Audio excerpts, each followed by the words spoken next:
Musim hujan datang, jalan rusak di Banyuasin semakin parah. Polres Empat Lawang temukan ladang ganja siap panen. Viral, berobat ke rumah sakit didorong dengan gerobak.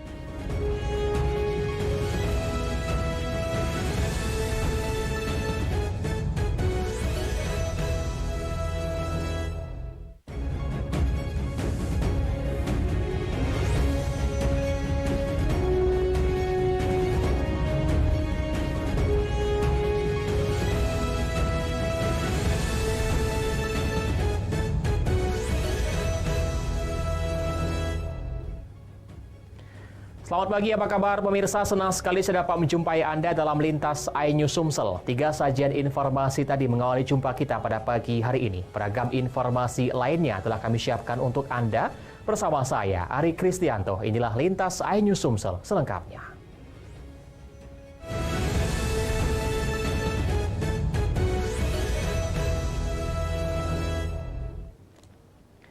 Kita awali informasi pagi ini pemirsa, jalan penghubung antar desa Delta Upang menuju desa Tirta Kencana, Banyuasin rusak berat. Padahal jalan ini baru 6 bulan diperbaiki. Akibatnya warga merasa resah.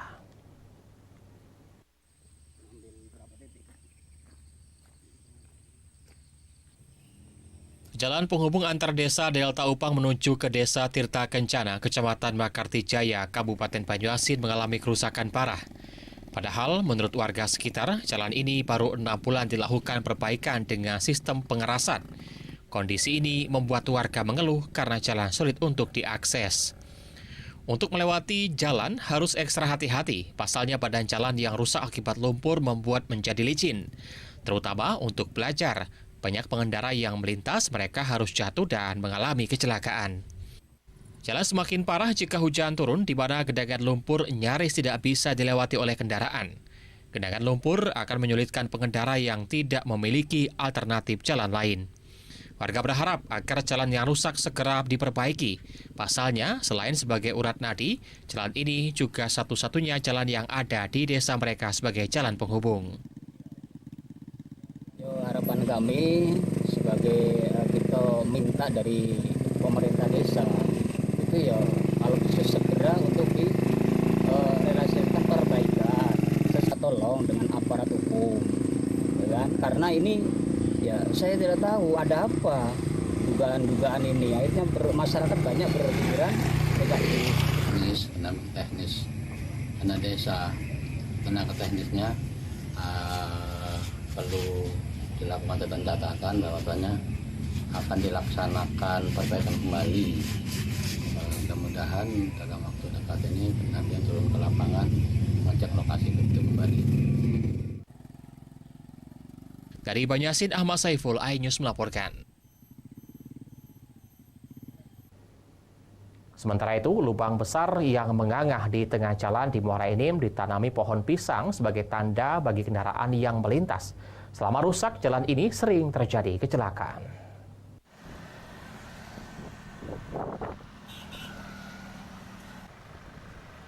Terlihat pohon pisang kecil berada di tengah jalan Jenderal Sudirman yang merupakan pusat kota Muara Enim diletakkan oleh warga sebagai tanda bagi pengguna jalan.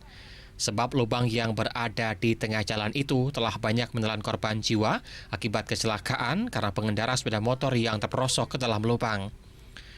Jalan ini sudah berlubang sejak 2 bulan belakangan. Diperkirakan kerusakan jalan akibat banyaknya truk angkutan batubara yang melintas di tengah kota. Bukan ada yang nyampa lubang ini ya? Air 3 ekor semalam terbalik. 3 ekor? Ya 3. Berarti sepanjang jalan ini berlubang nggak lo kak? Yo. Nah, Bahaya berarti pak ya lubang ini. Sejak kapan kak kita nyebut lubang ini? Mungkin lah 2 bulan ini. Tak mau ada korban kecelakaan lagi, Kasat Lantas Polres Muara Enim AKP Suwandi bersama anggotanya langsung turun ke jalan untuk menambal lubang jalan dengan menggunakan semen untuk sementara. Kerusakan jalan sendiri diperkirakan banyaknya angkutan bertona sebesar yang melintas, akibatnya merugikan pengguna jalan lain.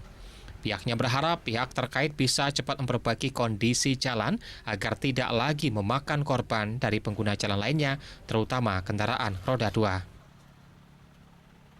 tindak cepat. Saya perintahkan anggota untuk mengantisipasi lubang yang ditanami masyarakat pisang, karena pagi tadi sudah terjadi 2 kecelakaan. Untuk itu kami langsung bertindak cepat untuk menimbun ini sementara. Kalau dugaan kami atas pemeriksaan di jalan, itu kebanyakan truk-truk yang bertonnase yang berat. Setidaknya ada 4 lubang besar yang mengangah di sepanjang Jalan Jenderal Sudirman.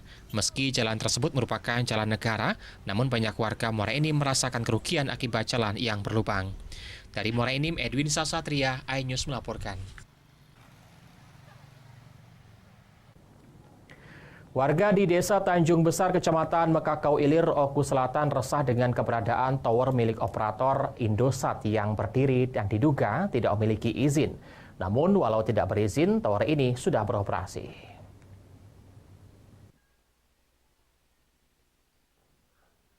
Keberadaan Tower Base Transceiver atau BTS operator seluler tentunya sangat berdampak baik bagi warga pengguna operator tersebut, di mana wilayah Kabupaten Ogan Komering Ulu Selatan yang diketahui masih banyak titik spot yang tidak memiliki sinyal, sangatlah membutuhkan keberadaan berbagai operator seluler. Namun di sisi lain, keberadaan tower tersebut dapat menyebabkan keresahan warga apabila tidak sesuai dengan prosedur. Selain itu, juga dapat menyebabkan kerugian negara apabila keberadaan tower tersebut belum memiliki izin dari pemerintah setempat. Kepala Dinas DPMPTS Ogan Komering Ulu Selatan, Haris Munandar mengatakan sejauh ini instansinya sudah menanyakan perihal keberadaan tower BTS di Desa Tanjung Besar kepada pihak camat dan kepala desa setempat. Akan tetapi sejak 2 bulan terakhir, informasi yang diberikan belum juga dirinya dapatkan. Dan dirinya masih menunggu tindak lanjut dari laporan camat dan kades setempat perihal informasi izin dari mereka. Karena pemilik tower harus bertanggung jawab atas izin keberadaan tower yang sudah berdiri dan beroperasi tersebut. Haris menjelaskan sejauh ini belum ada berkas perizinan pembangunan tower yang masuk ke pihaknya. Dan keberadaan tower yang malah sudah beroperasi 2 bulan tersebut tentunya berdampak pada kerugian negara dari sektor PAD. Haris menjelaskan aturan normatifnya semestinya keberadaan tower tersebut hendaknya sebelum berdiri sudah mengantongi izin dari pihaknya. Namun faktanya tower tersebut sudah berdiri dan beroperasi, akan tetapi izin dari pihaknya belum ada. Hal ini menjadi pertanyaan bagi dirinya akan kepatutan peraturan yang berlaku. Namun pihaknya masih mempunyai itikat baik kepada pihak perusahaan untuk segera melakukan pengurusan perizinan selengkapnya. Dan bila dalam beberapa hari ke depan belum juga melakukan proses perizinan, akan dilakukan tindakan tegas kepada pihak operator. Harus bertanggung jawab untuk mengurus perizinan. Kabarnya tower itu letak tegak kan, sudah berdiri. Sudah beroperasi, Pak? Sudah beroperasi lagi. Nah, apalagi itu aturan normatifnya barulah mereka bisa bangun. Kebalikan kan, bangunan sudah berdiri, dia juga belum mengurus izinnya. Itu kan perlu dipertanyakan juga kan, di mana letak kepatuhan si pemohon terhadap peraturan yang berlaku. Itu berlaku se-Indonesia peraturan itu, bukan di Oku Selatan. Tower BTS milik operator Indosat yang diketahui sudah berdiri dan beroperasi beberapa bulan lalu, selain meresahkan masyarakat desa setempat atas keberadaan tower yang sudah berdiri tersebut. Selain itu juga, keberadaan tower BTS milik operator Indosat tersebut menyebabkan kerugian negara karena belum mengantongi izin pendirian bangunan gedung atau PBG dari dinas terkait. Dari Oku Selatan, Teddy Hendrawan, iNews melaporkan. Fondasinya, Mbak, yang tidak beres doang. Satuan Reserse Narkoba Polres 4 Lawang, Sumatera Selatan berhasil menemukan 2 hektar ladang ganja yang ditanami lebih dari 2.000 batang tanaman ganja siap panen.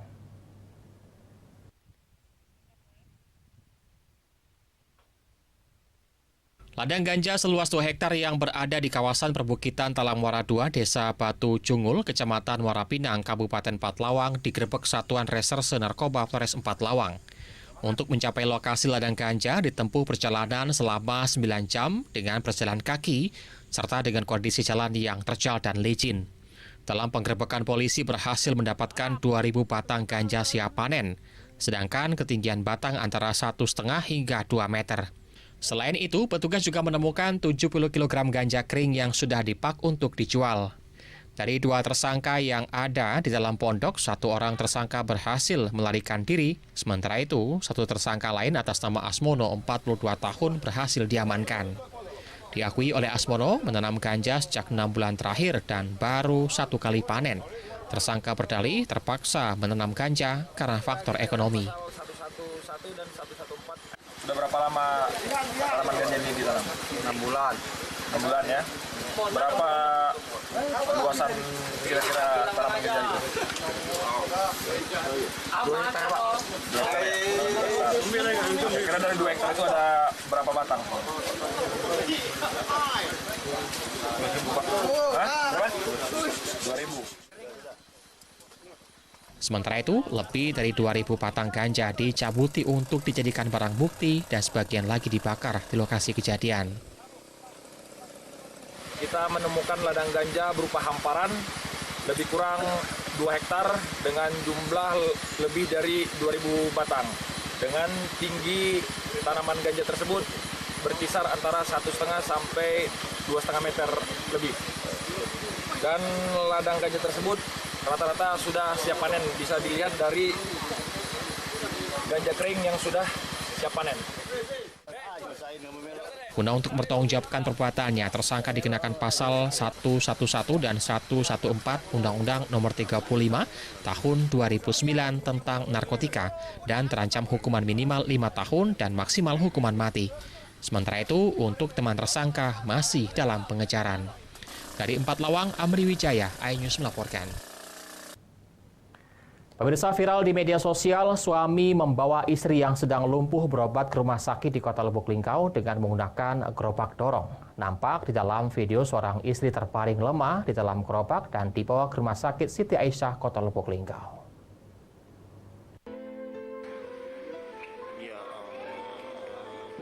Inilah rekaman video amatir momen pilu seorang suami mendorong istrinya menuju poliklinik rumah sakit. Terlihat sang istri terbaring lemah, seorang satpam dan perawat yang melihat langsung membantu pria tersebut mendorong gerobaknya. Sepasang suami istri ini diketahui bernama Parmin, sedangkan sang istri yang sedang sakit bernama Marismiwati. Keduanya warga RT 04, Kelurahan Sumber Agung, Kecamatan Lubuk Linggau Utara 2, Kota Lubuk Linggau. Keseharian Parmin yang mencari nafkah sebagai tukang gali sumur dan kuli bangunan. Pasangan suami istri ini memang hidup serba kekurangan. Mereka tinggal di tempat kontrakan atau bedeng. Mereka tinggal di bedeng bersama dengan 1 orang anaknya yang sudah hampir 4 bulan sebelumnya mereka tinggal di Kabupaten Lahat. Keseharian Parmin selain mencari nafkah, dia juga merawat istrinya yang sedang sakit di rumah. Parmin rela berjuang sendirian merawat sang istri tercinta.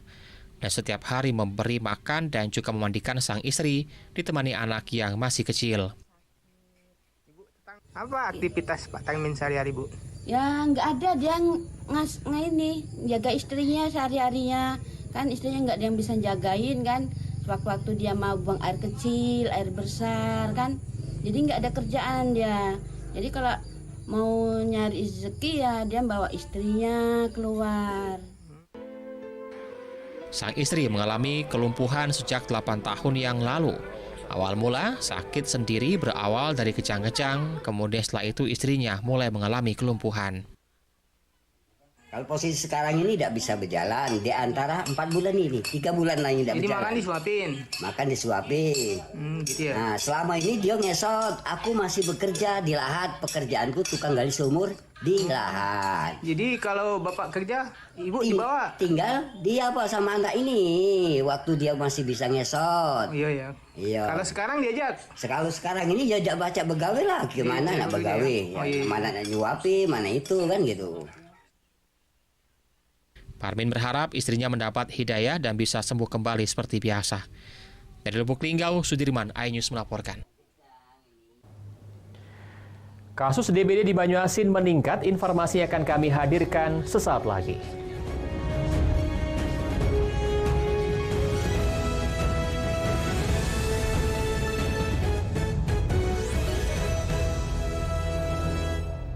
Family 100 di MNC TV. Kilau uang kaget dan bedah rumah di MNC TV.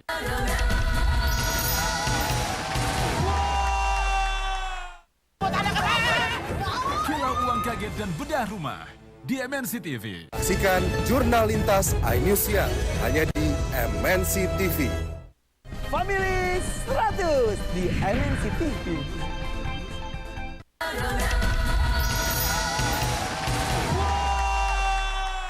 Karena ada hambatan di jalan. Kadang gara-gara nolong orang, malah dia yang dapat masalah.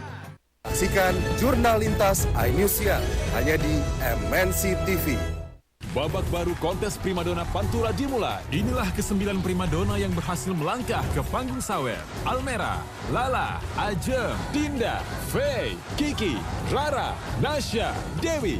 Suara serta aksi yang memukau membuat juri bergoyang heboh. Semakin terpesona dengan penampilan spesial Farel Prayoga, Jihad Audi. Luar biasa. Kontes primadona Pantura hanya di MNC TV. Rumahnya musik dangdut. Halo Man, tolong jemput keponakan Tante dari Jakarta. Waduh, jauh. Saya belum beres ngomongnya. Namanya Hilmi, bentar lagi nyampe di Bulbis Garut. Sama pinjam uang buat bayar utang. Coba deh cari kerja, serabutan juga ambil aja, Mar. Handphone saya! Woi, maling! Kayak nggak tahu Parman aja. Kalau ada apa-apa pasti telat, karena ada hambatan di jalan.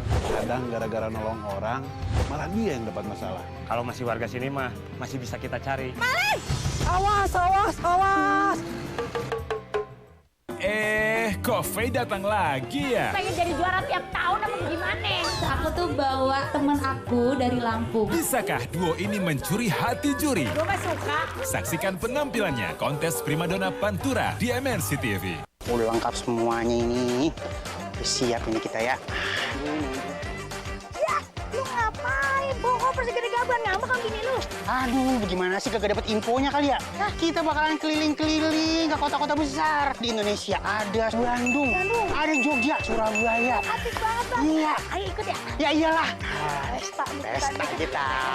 Pesta apa? Pesta uang kaget lagi hanya di MNC TV. Inilah primadona yang berhasil bertahan di kontes primadona Pantura. Duo kembar Lampung. Ayo dukung jagoanmu agar bisa melaju ke babak selanjutnya. Kontes primadona Pantura live di MNC TV. Kejahatan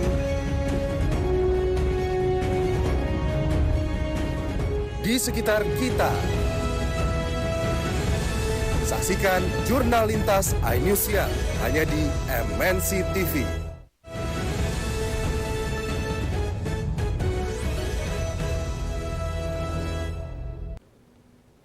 Anda masih bersama kami di Lintas iNews Sumsel. Pemirsa, seiring musim penghujan tiba, kasus demam berdarah di Banyuasin meningkat. Untuk mencegah dan menanggulangi penyebaran nyamuk mematikan tersebut, pemerintah mencanangkan gerakan serentak memberantas sarang nyamuk.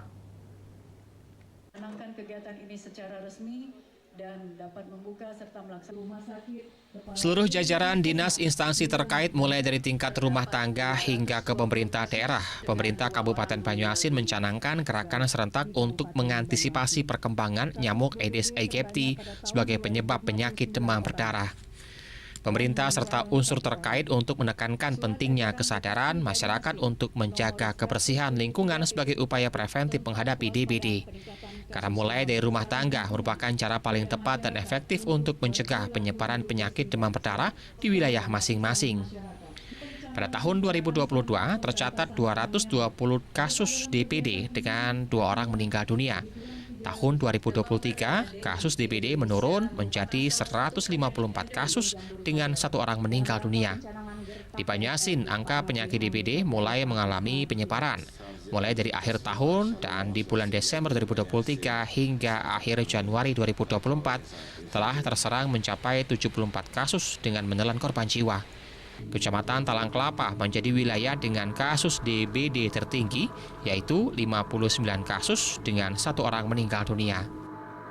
Hingga saat ini belum ada obat penawar, namun pemberantasan sarang nyamuk menjadi upaya terbaik untuk mencegah DBD adalah dengan memutus rantai penyebaran nyamuk Aedes aegypti.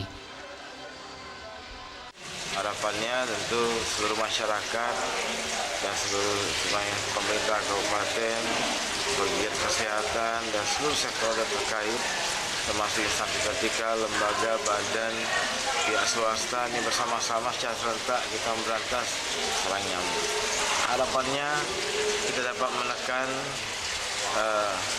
jentik nyamuk di atas 90% atau AJB kita mencapai 90%, maka kita dapat mengatasi.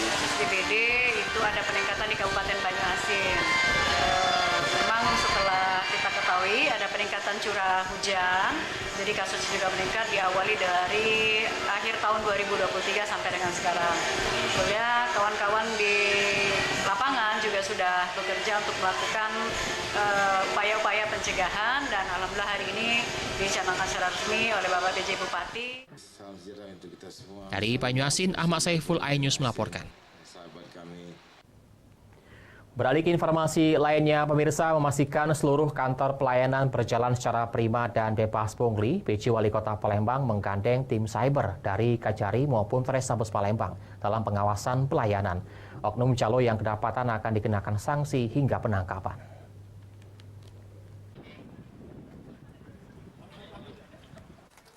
Mengacu pada arahan Presiden Republik Indonesia terkait percepatan pendistribusian dokumen kependudukan berupa akte kelahiran, kartu identitas anak, kartu Indonesia Sehat, dan kartu Indonesia Pintar, khususnya kepada panti dan lembaga kesejahteraan sosial. PJ Wali Kota Palembang melaunching serta membagikan dokumen kependudukan kepada para anak panti dan lembaga sosial yang diinisiasi dan bertempat di kantor Kejaksaan Kota Palembang, bertempat di Jalan Gubernur Haji Abastari, Kecamatan Cakabaring. Menyikapi banyaknya laporan terkait adanya pungutan biaya dalam kepengurusan di beberapa kantor pelayanan, PJ Wali Kota Palembang bertegas bahwasannya pemerintah kota tidak membenarkan adanya pungutan dalam hal pelayanan, dan pihaknya juga telah menggandeng tim cyber terkait pengawasan di tiap-tiap kantor pelayanan, dan jika kedapatan oknum calo yang melakukan pungutan biaya, dirinya perintahkan agar oknum dapat dikenakan sanksi hingga penangkapan. Sesuai dengan arahan dari pemerintah pusat, dari Bapak Presiden, untuk segera melaksanakan dan mendiskusikan dokumen kependudukan berupa akte kelahiran, kartu identitas anak, terus kartu Indonesia Sehat, termasuk kartu Indonesia Pintar, khususnya pada panti dan lembaga kesejahteraan sosial yang sering ini luput dari perhatian kita. Padahal mereka sangat membutuhkan ini untuk bisa mensejahterakan mereka. Sementara itu, dihimbau kepada perkantoran pelayanan yang ada di lingkungan pemerintah Kota Palembang diharapkan untuk proaktif dalam mempermudah proses pelayanan dokumen-dokumen penting dan juga beberapa pelayanan lainnya. Pembagian akte ini sendiri dari Kejari gimana?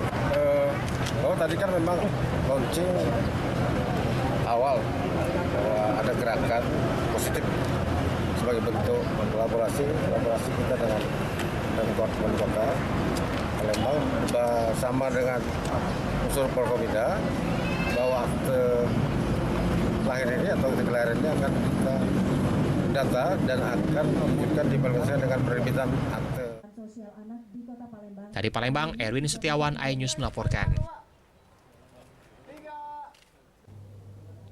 Warga di Desa Lubuk Angin, Kecamatan Selangit, Kabupaten Musirawas dibuat resah dengan kemunculan seekor beruang madu. Kemunculan hewan buas ini masuk ke kebun durian yang diduga hendak mencari makan.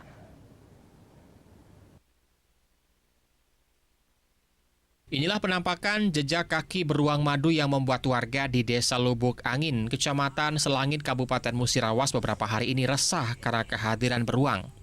Warga setempat yang hendak pergi ke kebun melihat langsung beruang itu masuk ke kebun durian warga. Namun karena takut, warga langsung kabur dan tak sempat merekam keberadaan beruang. Warga kini dibuat resah karena kemunculan beruang madu ini membuat warga tidak berani beraktivitas berkebun, karena mayoritas warga di desa adalah petani. Menurut warga, beruang tersebut memiliki tinggi kurang lebih 1 meter.